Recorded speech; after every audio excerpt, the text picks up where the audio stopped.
Buenas tardes a todos, mi nombre es Diana Vázquez Serrano y soy licenciada en Psicología.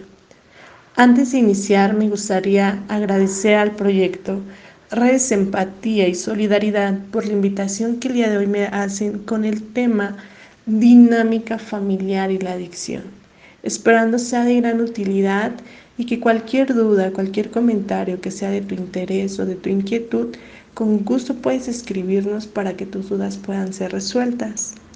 Bueno, sin más por el momento, te dejo esperando que disfrutes la siguiente presentación. Bien, vamos a iniciar hablando acerca de la relación que tiene la adicción y la familia. ¿De qué manera va a afectar el hecho de que un integrante consuma de manera excesiva hasta llegar a la adicción, ya sea alcohol, tabaco, marihuana, cristal? ¿Cómo va a afectar a cada uno de los integrantes? ¿Cómo va a afectar en las reglas, en los límites, en la toma de decisiones, en los roles que ya se tienen? Y para eso me gustaría hablar acerca de la definición tanto de adicción como de familia. Entonces nos menciona la Organización Mundial de la Salud que la adicción va a ser una enfermedad física y psicoemocional. Esta va a crear una dependencia o necesidad hacia una sustancia, actividad o en su caso a una relación. Y que nos vamos a centrar en la sustancia. Por otro lado, la familia va a ser el sistema social básico, ya te decía, en el cual los miembros se agrupan, se van a relacionar desde los procesos que ellos mismos van a ir creando como familia, como son qué reglas, cuáles son los comportamientos, cuáles son las creencias, los valores, los roles que van a generar el funcionamiento familiar. Foster y Gurman son dos autores desde la teoría sistémica que nos habla de 4 elementos fundamentales para que, ya te decía, tenga un buen funcionamiento la familia. El principal es la estructura. Dentro de la estructura vamos a ver la jerarquía y los límites. En la jerarquía vamos a hablar acerca de las personas que les corresponde determinadas tareas. ¿Quién es el encargado de qué y de quién? Papá, hijo, mamá, hija, abuelo, papá, hijo. La jerarquía que la familia está definiendo. ¿Y cuáles van a ser los límites? Límites nos vamos a referir a quienes tienen acceso a determinada información para tomar decisiones, quién puede intervenir y quién no. Ejemplo, padre de familia y madre de familia son los únicos encargados de decidir sobre esta problemática que se está teniendo, es decir, sobre la adicción. El hijo no puede decidir, la tía no puede decidir, el abuelo no puede decidir, solamente papá y mamá. De esa manera estamos marcando los límites y la jerarquía para darle una estructura a la familia. Y eso nos va a llevar a la regulación. La regulación va a ser el segundo apartado porque en esa nos permite definir y observar de qué manera está integrada la familia. La regulación nos permite tener un equilibrio familiar. A través de esta podemos conocer cuáles son las causas, el por qué el familiar consume y cuáles van a ser los efectos para la familia. Y la tercera es la información. La información tiene que ver cómo nos estamos comunicando. Que bueno, cuando no hay una buena comunicación y todo lo que hemos visto va a generar conflicto, ya sea, no sea conflicto de pareja, están discutiendo, uno culpa al otro, hay silencios y en estos silencios se interpreta y entonces nuevamente se empieza el conflicto por una disfunción en la comunicación. O también hay otro elemento dentro de la comunicación, por ejemplo, que se llama la complementariedad, donde cada parte en la relación toma roles que se complementan. Ejemplo de ellos es un padre negligente y un niño desobediente. Padres muy autoritarios y rígidos y niños muy callados, muy sumisos, muy aislados. Y por último, vamos a hablar de la capacidad y la adaptación. Este se va a referir a la capacidad que tenga la familia para manejar las crisis, para manejar los conflictos y sobre todo para poder ejecutar una estabilidad. ¿Qué capacidad tiene la familia que a través de un conflicto ya dado voy a tener para poder sobresalir de ese conflicto? Y de esta manera vamos a pasar ahora a un aspecto muy importante que son datos.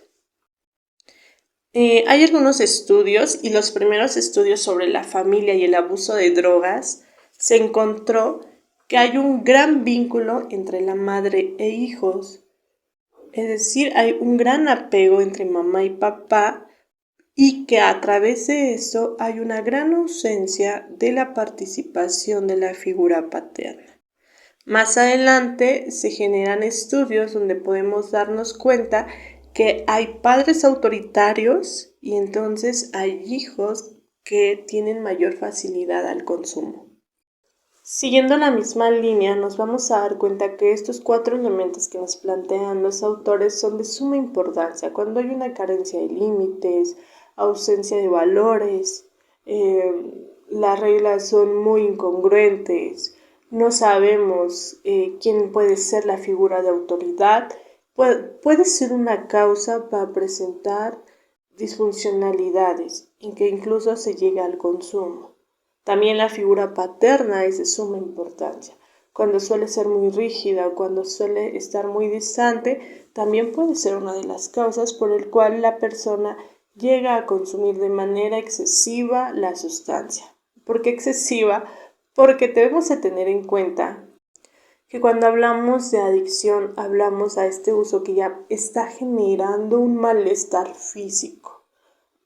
Porque hay personas o hay familias que suelen alarmarse mucho cuando ven que su hijo está consumiendo por primera o segunda vez y tal vez está situado en una etapa de experimentación. Pero a veces en la desesperación y en el miedo incluso llegan a internar a hijos o a familiares que todavía no tienen como tal un problema de la sustancia. Pero bien, vamos a iniciar. Sáenz y Rojas nos habla de características de las familias de los adictos. Y ellos nos hablan que va a existir una mala alianza marital. Es decir, va a ser una pareja disfuncional, muy conflictiva, porque, se ha visto mucho en cuestión de la persona no llega con el gasto, no cumple las responsabilidades y la esposa va a generar este conflicto, van a haber un conflicto de ambos por tratar de disminuir el consumo de la persona. Estos autores nos mencionan que una de las características de las personas, de las parejas que están con una persona adicta, deviene de que muchas veces dentro de la infancia hubo un padre ausente o vienen de familias desintegradas. Otra de las características es la interacción simbiótica en la relación madre-hijo, lo que ya hablábamos anteriormente, un gran vínculo entre la mamá y la persona, donde por lo regular el individuo no ha buscado su propia independencia y va a existir un gran apego entre ambos. Otra de las características es la coalición intergeneracional, en donde aquí vamos a darnos cuenta que las relaciones van a generar alianzas contradictorias. Por ejemplo, mamá y papá se van a unir contra el hijo. O el hijo y mamá se van a ir contra el padre. Ya más adelante te estaré mencionando, ahorita te estoy dando a grandes rasgos, mencionando algunos ejemplos. Pero aquí mamá e hijos se unen para ponerse en contra de papá. Incluso también llega a haber hija entre padre en contra de mamá. Y esto es lo que nos habla la coalición intergeneracional. Otra de las características es que hay un padre sobreinvolucrado o es un padre que se encuentra a la periferia. El padre sobreinvolucrado es cuando a través de la mala alianza marital, van a surgir roles invertidos, ¿no? La madre puede ser como un padre que está sobreinvolucrado, incluso aunque exista la figura paterna, puede haber un cambio de roles. Y en ese momento es la madre quien toma decisiones, es la madre que empieza a solucionar, que empieza a ser muy rígida. Y en ese momento el padre se ve desplazado, se ve movido de su rol. Ya no tiene autoridad, ya no tiene toma de decisión. Y entonces es muy común que en las familias ocurra, ¿no? Lo lleve a internar, lo lleve a buscar ayuda, lo lleva a jurar, ¿no? Y el padre, pero ¿por qué no me pide su opinión? La madre trata de resolver esto. Por consecuente, esto va a hacer que no existan límites y también haya secretos de familia. Por ejemplo, ¿cuáles secretos? Hay personas o hay familias que llevan ahora sí que toda la adicción en el anonimato y eso permite que se encubra esta problemática tan grande que ya sea al alcohol o a la sustancia que ya te mencionaba. Y son personas que dicen, no quiero que la familia se entere que fulanito está internado, o que se entere que se enfermó, o que tuvo una crisis. No quiero que los demás se enteren que realmente se pelearon porque volvió a llegar tomado. Encubren siempre la misma situación y no se dan cuenta que en verdad hay un gran problema dentro de la familia. Esas características que te acabo de mencionar nos van a permitir darnos cuenta que entonces se van a empezar a crear o modificar los roles. Papá ya no tiene la autoridad, sino es mamá, ¿no? Mamá es la encargada ahora de ir a trabajar porque papá pues tiene una situación en la cual ya lo han corrido muchas veces porque se presenta alcoholizado, ¿no? Entonces va a haber una modificación de roles, completamente, modificación de reglas. Y entonces se presenta lo que llama Steve Cartman el triángulo dramático, en el cual este triángulo no solamente se hace presente en la adicción, en cualquier otra situación familiar, por ejemplo, cuando hay problemas de bulimia, de anorexia, problemas de separación, conflictos muy graves, hay algún miembro de salud muy complicado y se va a presentar este triángulo. Ese autor nos plantea que hay 3 roles. Me gustaría iniciar por el rol del Salvador. Este rol muchas veces suele ser mamá dentro de la dinámica familiar porque esa persona se va a encargar de menospreciar las habilidades de otros. Es que él no sabe tomar decisiones, es que él no sabe hacer las cosas bien, es que a él se le dificulta, es que ella no lo comprende, ella no lo quiere, ¿no? Y entonces empieza a menospreciar estas habilidades y como buen salvador, yo sí lo sé hacer. Yo sí te puedo escuchar, yo sí te puedo comprender y sobre todo va a intervenir. Esa intervención que ella haga o él haga, nadie se la pide.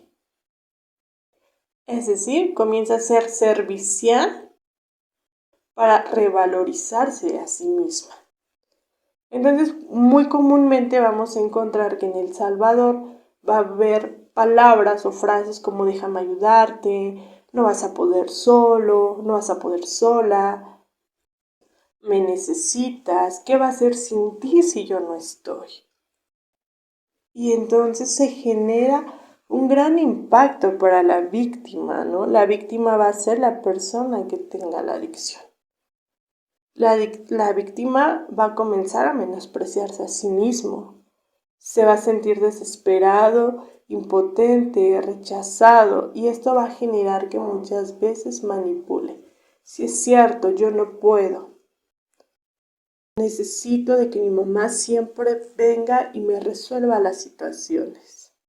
O es real, yo no tengo los medios para poder salir adelante. O no lo conseguiré, pobre de mí.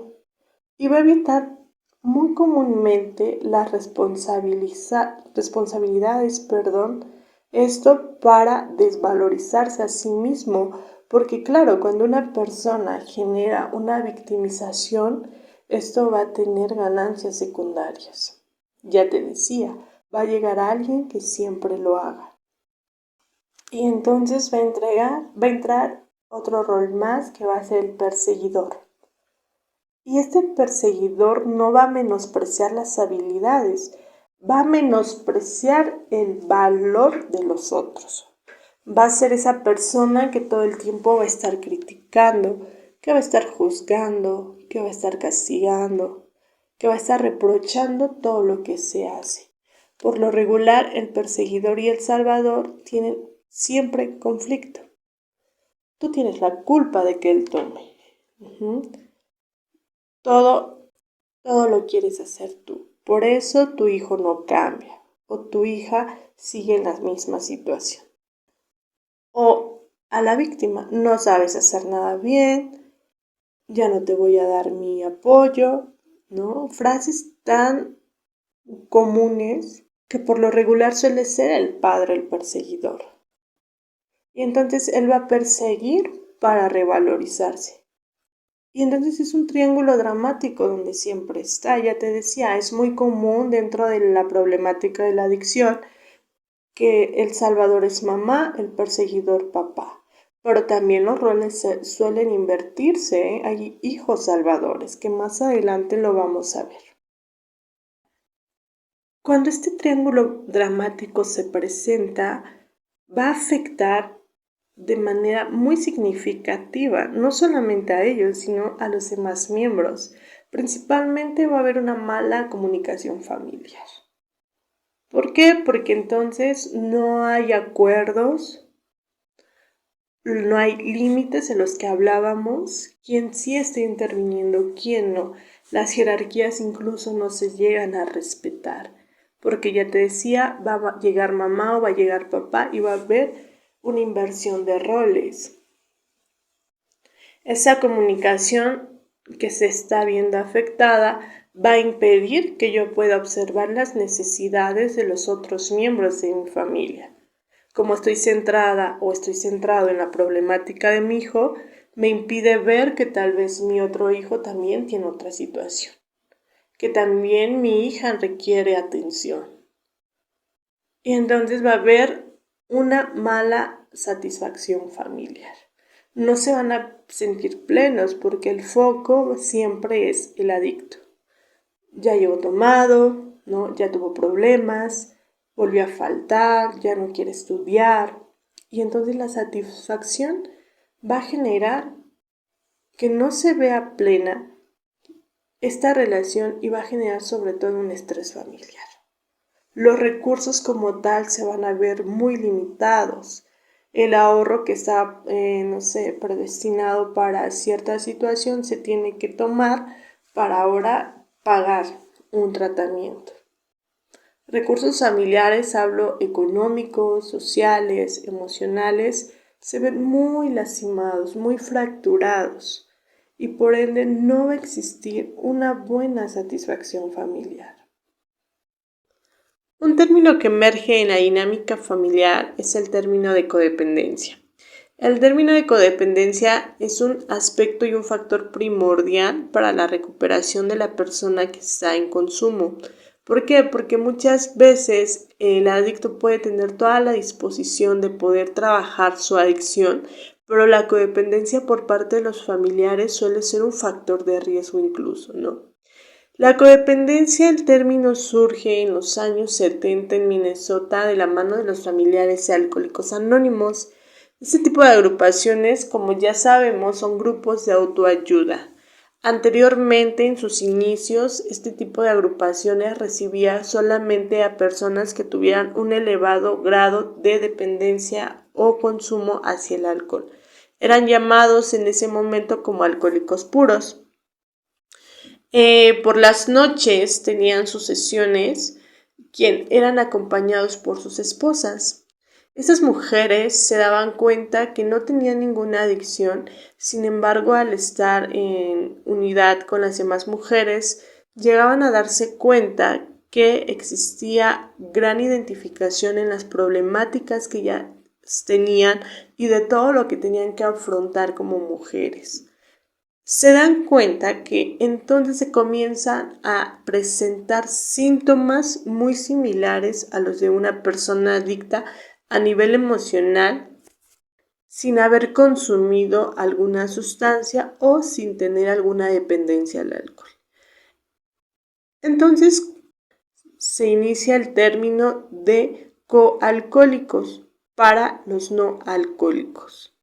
Si nos vamos a la etimología, quiere decir con alcohol, pero que no tienen consumo. Posteriormente, se dan cuenta que esas mujeres y la persona con dependencia al alcohol tienen familia y que los hijos, al igual que la mamá, comienzan a tener ciertas características, ciertos síntomas muy parecidos y que también tienen una dificultad a nivel emocional. Pero ellos de igual manera no tienen un consumo al alcohol, entonces son llamados codependientes. Esto surge en los años 80. Posteriormente, se dan cuenta que otras familias, que no hay alcohol, que no hay sustancia, pero tal vez tienen otro tipo de problemáticas, también presentan características muy similares a los hijos codependientes. Ya te he hablado como, por ejemplo, se daban cuenta que las familias donde había una separación, familias monoparentales, es decir, donde mamá o papá solamente cría a los hijos, familias donde hay una situación de bulimia, anorexia, otro tipo de situaciones, también hay síntomas muy parecidos a los que tienen los hijos con un familiar que consume. El término de codependencia va a ser entonces un comportamiento aprendido y expresado por dependencias y cosas fuera de sí mismo. Te das cuenta, no es algo propio del sujeto, no es algo propio que desarrolle en sí el niño o la persona. A través de lo que ve, a través de lo que escucha, va a generar cierto comportamiento que va a hacer que codependa o que quiera ayudar a salvar la situación que está viviendo. Las características de la codependencia en la adicción aparecen conductas obsesivas. Cuando aparecen signos de alguien que va a consumir, la persona codependiente en automático comienza a obsesionarse con el adicto. Comienza a tener conductas muy compulsivas y muy repetitivas. Conductas como protegerlo, ayudar, encubrir, solucionar toda la problemática que esté generando porque no llega a darse cuenta que hay un gran problema ya dentro de la persona. Es decir, comenzamos a negar o minimizamos. Y esa persona va a empezar a proyectar hacia el exterior toda esta situación. Va a adjudicarle a la sociedad, a los amigos, a la esposa, a los hijos esta problemática, mas no va a concientizar que deviene del individuo como tal.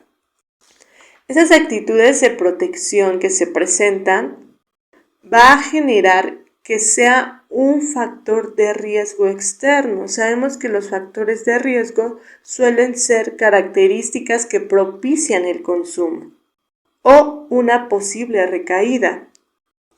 Como lo menciona, es un facilitador de la enfermedad.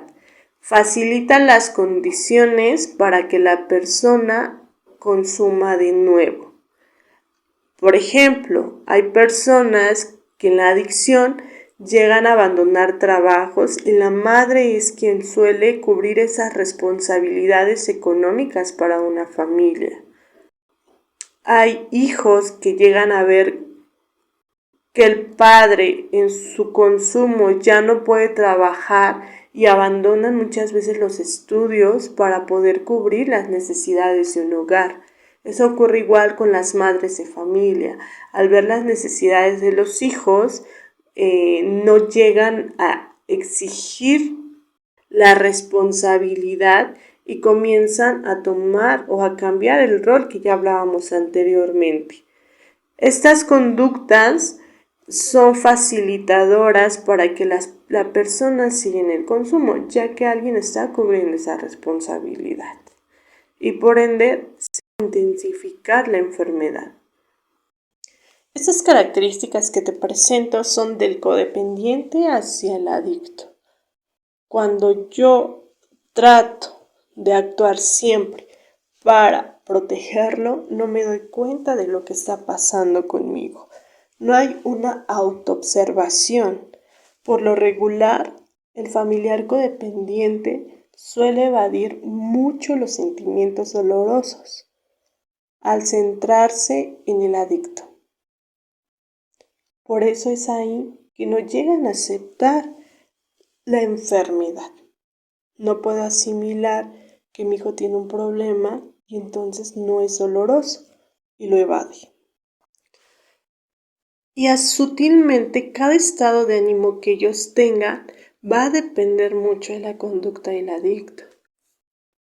Si el adicto está feliz, por lo regular, ellas se van a sentir seguras o ellos, ¿no? Van a estar muy tranquilos, se van a sentir sin ningún sentido de alarma. Si el adicto llega a estar enojado, el codependiente en ese momento también se va a enojar, va a buscar quién está generando ese malestar. Y ya te decía, la negación se va a hacer presente. Todo está bien, no necesita la ayuda, no pasa nada. Mi hijo es o mi hija o mi familiar es como cualquier otra persona que ingiere, que toma. Los demás están mal, mienten. Es decir, comenzamos a negar la enfermedad. Y se empieza a desarrollar la tolerancia a la conducta del adicto. Hay cosas que otros familiares no toleran, pero esa persona sí. Puede tolerar una conducta agresiva, puede tolerar conductas que incluso puedan atentar hacia su propia vida.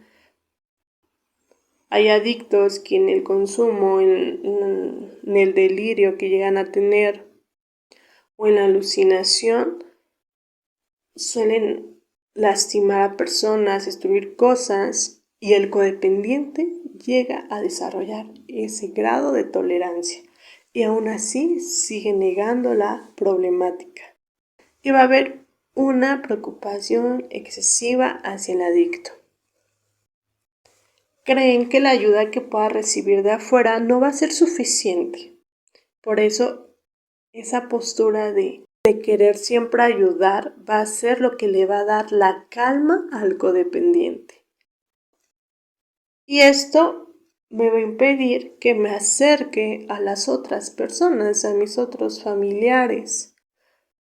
¿Por qué? Porque la preocupación está centrada como tal en el adicto. Estas características de las que te hago mención suelen ser en adultos. Sin embargo, los niños también llegan a adquirir cierto comportamiento que les permita poder adaptarse a esta situación que es muy dolorosa. Algo malo está pasando en casa o algo muy fuerte está pasando en casa, que al igual que el codependiente necesito colocarme o actuar de alguna forma que haya una solución. Y viene un sistema de creencias, que este sistema de creencias suele ser muy fantasioso, pero ellos lo utilizan para poder afrontar.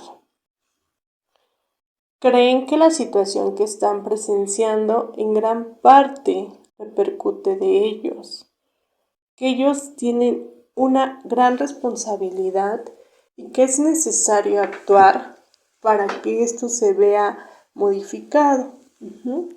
Hay niños que creen que al sacar buenas calificaciones, voy a comenzar a dar algunos ejemplos, que si yo saco buena calificación, si yo hago todo tan bien, papá va a dejar de tomar. De seguro estoy haciendo algo malo, por eso papá está tomando tanto. Y entonces suelen ser niños que se sobreexigen y como son personas que hacen todo tan bien, niños que hacen todo muy bien, no hay como una necesidad de observarlos, de preguntarles cómo estás, cómo te sientes. Y cuando crecen suelen ser personas no siempre, suelen ser personas que se están sobreexigiendo constantemente. Otro ejemplo puede ser que en este sistema de creencias busque una conducta muy conflictiva para que así yo evada la atención que papá le da al alcohol y me la dé a mí. Tal vez si yo empiezo a generar un malestar, papá está enfocado más en mí.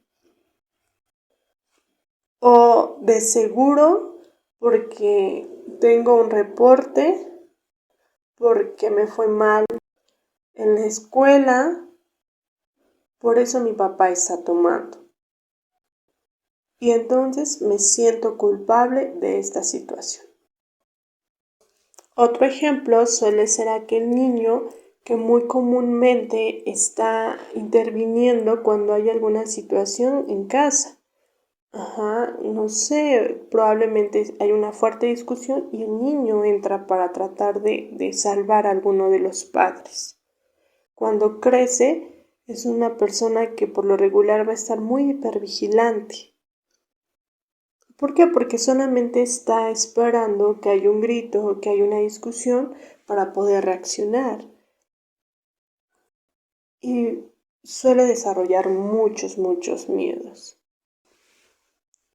Y bueno, estos roles que el niño va adquiriendo de su sistema de creencias es solamente para sobrevivir a la situación.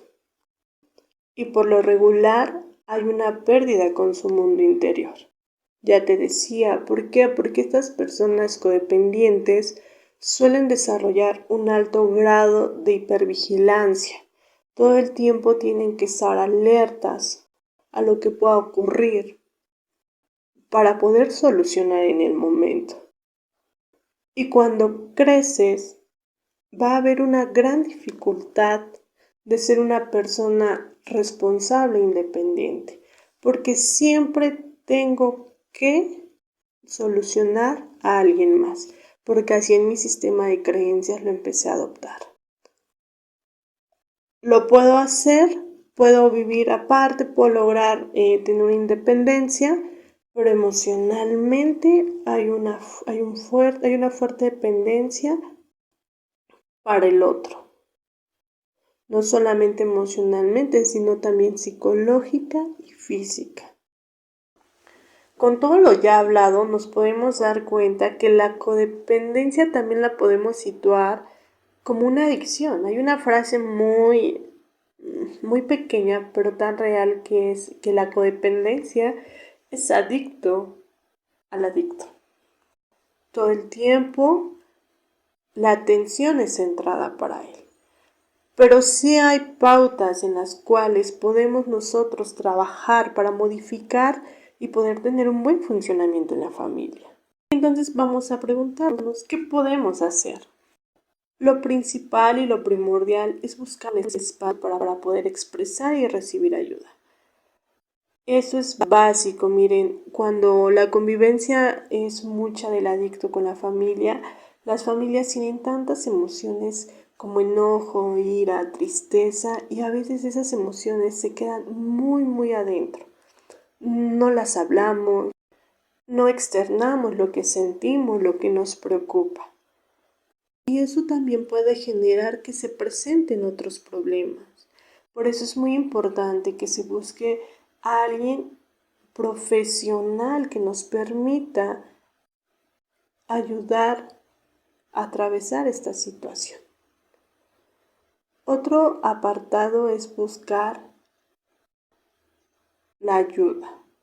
Hay muchos grupos de autoayuda en donde te pueden ayudar, donde hay familias que también están pasando la misma situación.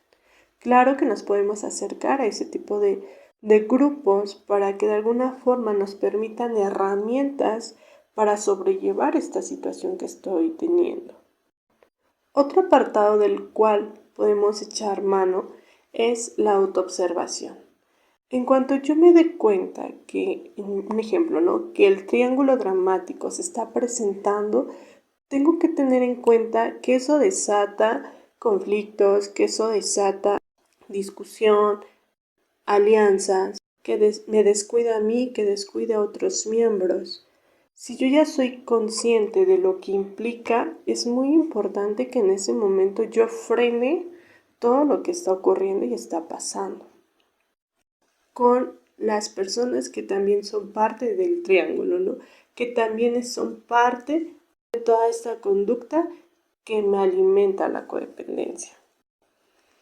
Otro aspecto es que podamos comprender que nosotros no somos responsables de la adicción. La persona no toma por lo que tú hagas, tampoco se va a rehabilitar por lo que tú le digas. La responsabilidad de la adicción corresponde al adicto. Como ya te decía, como familia llevamos un gran papel, pero no somos responsables. Cuando nosotros aprendamos a comprender esto, la comunicación entre la familia va a fluir de una manera donde el padre y el hijo puedan tener una mejor relación. Y entonces te das cuenta que la comunicación es primordial. Otro de los elementos es ayudar a los hijos a proponerse metas sanas, donde las adicciones no tengan espacio. Porque la mayoría de los adictos creen en su pensamiento que no pueden lograr las cosas por el simple hecho de tener ya esta etiqueta. Si nosotros como familiares ayudamos a que ellos puedan tener metas muy claras, muy sanas y donde entre la motivación, ellos van a tener una mejor autoconfianza de poder lograr y hacer las cosas. Y entonces solamente nuestro papel va a ser motivación. Lo estás haciendo muy bien, no siempre descalificar los logros que ellos lleguen a hacer o hacerles ver que no lo pueden conseguir. Lo estás haciendo muy bien, es una gran idea, claro que lo vas a lograr. Desde un aspecto motivacional, no desde yo te voy a dar todo para que lo logres. Porque ahí nuevamente estamos cayendo a un diálogo de salvación. Establecer reglas claras es sumamente importante. Esto lo trabajo con algunos pacientes que tengo, en el cual los padres son hijos que ya son muy grandes y las reglas no son nada claras, ¿no? ¿Y por qué te hablo de que ya son grandes? Porque incluso ya hay un alto grado de responsabilidad que debe de llevar el hijo y los papás siempre están interviniendo, ¿no? Y las reglas son no tener celular, no salir con amigos. Y realmente esas no son reglas claras porque, bueno, una persona ya adulta necesita un teléfono, pero en su miedo de que a través del teléfono ellos tengan el contacto con la sustancia, las reglas suelen ser muy confusas. Entonces es primordial que como pareja, como padres de familia, se sienten, hablen acerca de qué reglas se van a colocar cuando existe esta problemática y sobre todo cumplirlas. Ya te decía que el adicto suele ser muy manipulador y por lo regular suele manipular a través de generar el sentimiento de culpa con los padres. Y eso impide que las reglas o los acuerdos que ya están establecidos se cumplan. Si yo cumplo esas reglas, entonces también me voy a dar cuenta que tengo otras personas que también necesitan de mí. Y que entonces la regla no solamente es para el adicto, sino también para los demás miembros, es decir, incluso para los demás hijos, para mis hermanos. Y también nos va a ayudar a que también pasemos tiempo de calidad con ellos. Es primordial el tiempo de calidad, no de cantidad. Por lo regular muchos padres es que yo estoy todo el tiempo con él, no sé qué le pasó. Es que no es estar todo el tiempo con él, es qué tiempo de calidad estoy dando a mi familia. Los escucho, pongo atención, sé qué es lo que les gusta, es un tiempo de calidad, no de cantidad. Y también claro que en eso tenemos todo el derecho de poder expresar la opinión negativa acerca del consumo. Claro que sí tienes el derecho de decir lo que no te parece sobre esa conducta, del daño que se está generando. Porque cuando nosotros no hablamos, no decimos lo que pensamos, también empezamos a enfermar emocionalmente. Cuando el adicto suele ser de corta edad, no de una edad muy pequeña, un adolescente, es un buen momento para poderles enseñar y a reconocer amistades que son sanas. No todas las amistades son las que nos conducen al alcohol o a la adicción. También hay amistades en donde podemos crecer, en donde podemos aprender a tomar buenas decisiones. Y el principal o uno de los básicos es fortalecer la autoestima y la seguridad en sí mismo.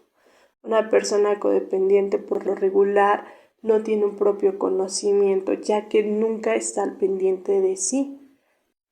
¿Y de qué forma voy a fortalecer mi autoestima? Voy a creer en mí, en lo que yo puedo lograr, en lo que yo puedo hacer sin la necesidad de poder resolverle al otro. Entonces, estas pautas que yo te hablo se escuchan muy fácil, realmente yo creo que es necesario un acompañamiento de una persona profesional. ¿Se puede salir? Claro que se puede salir de esta situación. Como te decía, hay muchos lugares, principalmente el profesional, donde puede ser un espacio de reestructuración familiar, donde te puedes sentir también identificado con familias que al igual están pasando lo mismo que tú. Y claro que sí hay una solución. Como te hacía mención, ese tema es demasiado grande, es demasiado extenso. A grandes rasgos te puedo mencionar de qué manera se mueve la familia. Si tienes alguna duda, alguna inquietud, incluso si tienes dudas en dónde puedes acudir, claro, te puedes contactar conmigo, te puedes contactar en el grupo de Facebook y con mucho gusto yo te podré dar alguna orientación para ti y tu familia. Lo importante es que no sientas que estás solo, que es un proceso que se está atravesando, pero que todo es temporal y que claro que hay una solución. Yo agradezco tu atención y tu tiempo. Que tengas una excelente tarde. Muchas gracias.